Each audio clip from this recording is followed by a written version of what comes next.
Ho presentato un'interpellanza urgente al sindaco Brugnaro e ai suoi assessori per capire i motivi per i quali i 108 ettari che Syndial deve dare al Comune e alla Regione Veneto non sono ancora stati consegnati, perché manca appunto un'unica firma, cioè la firma del contratto definitivo di compravendita. Terreni da cui potrebbe partire il rilancio occupazionale di Porto Marghera, dal momento che dell'accordo fanno parte anche 38 milioni che la società controllata da Eni dovrebbe versare per le bonifiche. Si hanno i soldi, come dicevo, e i progetti di bonifica già pronti e autorizzati, progetti definitivi dal Ministero dell'Ambiente, e quindi si può partire con le bonifiche e quindi creare lavoro innanzitutto e poi insediare nuove imprese a canone di locazione calmierato, a canone simbolico anche, per attirare investimenti in quest'area degradata. L'ultima proroga al contratto preliminare, sottoscritto ben 2 anni fa tra la società, la Regione Veneto e il Comune di Venezia, scadrà l'11 aprile.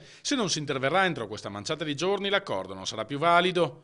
Oltre all'interrogazione del Movimento 5 Stelle, ne è stata presentata una pressoché identica da Nicola Pellicani. Da parte delle amministrazioni regionale e comunale, sostiene il consigliere della lista Cassona, non è stata avanzata al momento alcuna richiesta di ulteriore proroga. Il rischio è che alla scadenza dei termini Eni possa ritirare o modificare in maniera negativa la sua offerta. Rinunciare a questa opportunità per il rilancio di Porto Marghera sarebbe una follia.